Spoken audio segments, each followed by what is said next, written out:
तो कहानी की शुरुआत होते रहे में एलिस नाम की एक लड़की को दिखाया जाता है जो कि एक मैगजीन कंपनी में काम करती है। लेकिन एक दिन जब वो काम के सिलसिले में फ्लाइट से ट्रेवल कर रही होती है तभी उसकी बगल वाली सीट पे बेल्तसार नाम का एक लड़का आकर बैठ जाता है। हम देखते हैं कि ये दोनों पूरी रात साथ में ट्रेवल करते हैं, लेकिन इन दोनों के बीच कोई खास बातचीत नहीं होती है। लेकिन जब फ्लाइट लैंड होने के बाद एलिस वहां से उठकर जाने लगती है तभी उसका पेन ड्राइव वहीं नीचे छूट जाता है। अब यहाँ पर बेल्तसार को वो पेन ड्राइव दिख जाती है और उस पेन ड्राइव को उठाकर एलिस के पीछे जाने लगता है, लेकिन तब तक एलिस वहां से जा चुकी होती है और हम देखते हैं कि वो अपनी बहन एलिजाबेथ के साथ जा रही होती है। यहाँ पर कार में एलिजाबेथ एलिस को कहती है कि उसने उसके लिए एक लड़का देख रखा है जो कि एक डॉक्टर है और वो उसे जरूर पसंद आएगा, लेकिन एलिस उस लड़की को मिलने से मना कर देती है। अब अगले दिन एलिस जब अपने काम पर जाती है तब वहाँ पर उसका बॉस उसे कुछ नया ट्राई करने के लिए कहता है, क्योंकि उसके बॉस का कहना था कि लोगों को हमेशा कुछ नया ही चाहिए, इसलिए तुम्हें कुछ नया करने का ट्राई करना चाहिए। इसके अलावा उसे और भी स्टाइलिश बनने के लिए कहने लगता है। अब कुछ टाइम बाद हम देखते हैं कि एलिस जब अपने सिस्टम पर काम कर रही होती है तब उसे पता चलता है कि उसका पेन ड्राइव खो गया है, लेकिन तब तक उसकी नज़र उसके डेस्क पर पड़े एक नोट पर पड़ती है जिसमें बेल्तसार का कॉन्टैक्ट नंबर लिखा होता है। जिसके बाद वो फौरन बेल्तसार को फ़ोन करती है। तब बेल्तसार उसे बताता है कि उसका पेन ड्राइव उसके पास ही छूट गया है।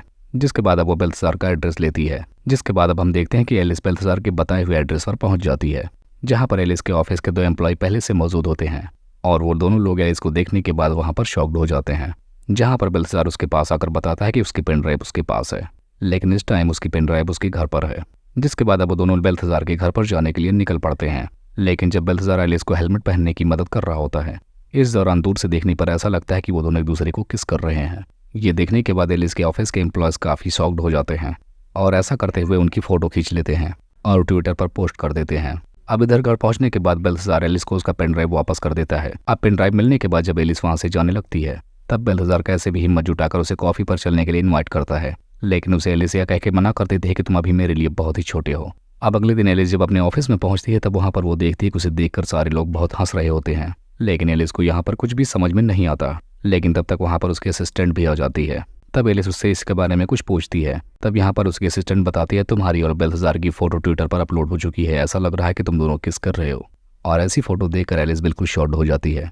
लेकिन वहीं पर ये चीज़ एलिस के बॉस को काफ़ी पसंद आती है, क्योंकि उसे लगता है कि फाइनली एलिस ने जाकर बाहर कुछ नया किया। अब अपने बॉस को ऐसा खुश होकर देख अगले दिन एलिस काफ़ी सेक्सी तरीके से तैयार होकर ऑफिस आती है और अब वो वहाँ से सीधा बेल्तसार से मिलने के लिए उसके कॉलेज की तरफ जाती है और उससे पूछती कि क्या तुम आज रात को फ्री हो। तब बेल्तसार उसे बताता है कि वो हर रात फ्री ही रहता है। जिसके बाद अब शाम के टाइम एलिस बेल्तसार को अपने ऑफिस की पार्टी में लेकर जाती है, जहाँ पर मौजूद सारे लोग एलिस को एक नौजवान लड़के के साथ देखकर काफ़ी जेलस फील करते हैं। अब इसके बाद अगले दिन एलिस उसे एक फैशन शो में लेकर जाती है, जहाँ पर उसकी कंपनी के काफ़ी सीईओ भी आई होती हैं। अब यहाँ पर मॉडल का शो स्टार्ट होने के बाद एक मॉडल का पैर वहीं स्टेज पर ही फिसल जाता है, जिसे देखने के बाद बेल्तसार उस मॉडल की मदद करने के लिए स्टेज पर चढ़ जाता है और उसकी यह हरकत एलिस की सीईओ भी नोटिस कर लेती है। अब फैशन शो खत्म हो जाने के बाद ये आफ्टर पार्टी करने जाते हैं और वहाँ पर एलिस अपने बॉस को ये दिखाने के लिए कि वो अकेली नहीं है, इसलिए वो बेल्तसार के साथ डांस करने लगती है। अब इतना सब कुछ होने के बाद बेल्तसार एलिस को उसके घर छोड़ने के लिए लेकर जा रहा होता है और यहाँ पर वो एलिस को किस करने की सोचने लगता है, लेकिन एलिस बिना कुछ किए ही वहाँ से जाने लगती है।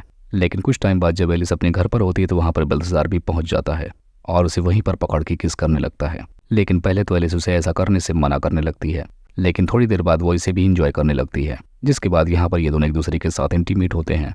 अब अगली सुबह एलिस काफ़ी शर्मिंदगी फील करती है, क्योंकि उसे लगता है कि जो उसने बेल्तसार के साथ किया वो काफ़ी गलत था, क्योंकि बेल्तसार अभी उससे आधी उम्र का है, इसीलिए वो सोचती है कि उसे ऐसा नहीं करना चाहिए। तभी वहाँ पर उसकी बहन एलिस और उसकी बेटी भी आ जाती है, जिसकी वजह से बेल्तसार को वहाँ से जाना पड़ता है।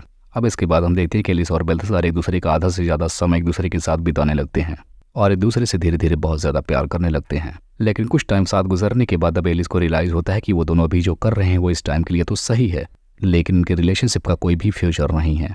इसीलिए एक दिन एलिस बेल्तसार से मिलकर ये बोल देती है कि अब वो दोनों दोबारा से नहीं मिलेंगे। अब इसके थोड़े दिनों के बाद कंपनी की सीईओ ऑफिस में आती हैं ताकि वो अगले महीने छपने वाली मैगजीन की कवर फोटो डिज़ाइन कर सकें, जहाँ पर सीईओ बताते हैं कि इस बार उन्हें एक मैगजीन की कवर फोटो के लिए एक नया लड़का चाहिए और यहाँ पर वो बेल्तसार के बारे में कहने लगती हैं। अब बेल्तसार का नाम सुनकर एलिस काफ़ी ज़्यादा परेशान हो जाती है, लेकिन वहीं उसका बॉस काफ़ी ज़्यादा खुश होता है, क्योंकि उसे पता होता है कि एलिस बेल्तसार के साथ रिलेशनशिप में है और इसी वजह से वो सीईओ से कहता है कि आपका काम हो जाएगा। अब इसके बाद एलिस अपने बॉस को समझाने की बहुत कोशिश करती है, लेकिन उसके बॉस उसकी कोई बात नहीं सुनते और वो एलिस से कहता है कि अगर बेल्तसार फोटोशूट के लिए यहाँ पर नहीं आया तो तुम्हें नौकरी से निकाल दिया जाएगा। अब एलिस के पास दूसरा कोई रास्ता नहीं था, इसीलिए वो बेल्तसार को फ़ोन करती है, लेकिन बेल्तसार उसका फ़ोन रिसीव नहीं करता। जिसकी वजह से एलिस उसके घर पे पहुंच जाती है। अब एलिस को अपने घर पर देखकर बल्थासार काफ़ी शॉक्ड हो जाता है, जिसके बाद वो उसे फौरन कॉफ़ी पर लेकर जाता है, जहाँ पर एलिस उसे बताते हैं कि मुझे तुम्हारी ज़रूरत है। जिसके बाद वो उसे मैगजीन की फ़ोटोशूट के बारे में बताती है। अब सारी बात जानने के लिए बल्थासार फ़ोटोशूट पर जाने से मना कर देता है, लेकिन अगले दिन वो मना करने के बावजूद फ़ोटोशूट पर पहुंच जाता है, जहाँ पर उसे एलिस के फ्रेंड से ये पता चलता है कि कैसे एलिस ने उससे सिर्फ प्यार का दिखावा किया था ताकि उसका सिर्फ कंपनी में प्रमोशन हो सके। अब ये बातें जानने के बाद बल्थासार को बहुत ही बुरा लगता है और वो गुस्से में फ़ोटोशूट करवाने के लिए जाता है। अब वो फ़ोटोशूट होने के बाद एलिस से मिलता और वो कहता है कि तुमने मेरे साथ जो कुछ भी किया बहुत गलत किया और सिर्फ तुमने प्रमोशन पाने के लिए मेरी फीलिंग्स के साथ खेला है। और ये सारी बातें एलिस के क्रू मेंबर और उसके बॉस भी सुन रहे होते हैं, इसीलिए उसके बॉस को भी लगता है कि एलिस आज तक उस लौंडे को भी चूतिया बना रही थी, जिसकी वजह से वो उसे कंपनी से निकाल देते हैं। अब जबकि बल्थासार एलिस की लाइफ से चला जाता है और उसकी नौकरी भी उसके हाथों से निकल जाती है, तब उसे रियलाइज होता है कि उसने बल्थासार के साथ आखिर कितना गलत किया है। और अब धीरे धीरे वक्त गुजरने के बाद उसे बल्थासार की याद आने लगती है और तब उसे एहसास होता है कि उसके और बल्थासार के बीच जो कुछ भी था वो सब कुछ सच था। जिसके बाद वह बल्थासार को ढूंढते हुए उसके क्लासरूम तक पहुंच जाती है और वहां पहुंचने के बाद वो पूरे क्लासरूम के सामने अपने प्यार का इजहार करती है, जिसके बाद अब बल्थासार भी एलिस को माफ कर देता है और यहाँ पर ये दोनों फिर से एक दूसरे को किस करते हैं। और इसी को दिखाते हुए इस मूवी का यहीं पर एंड हो जाता है।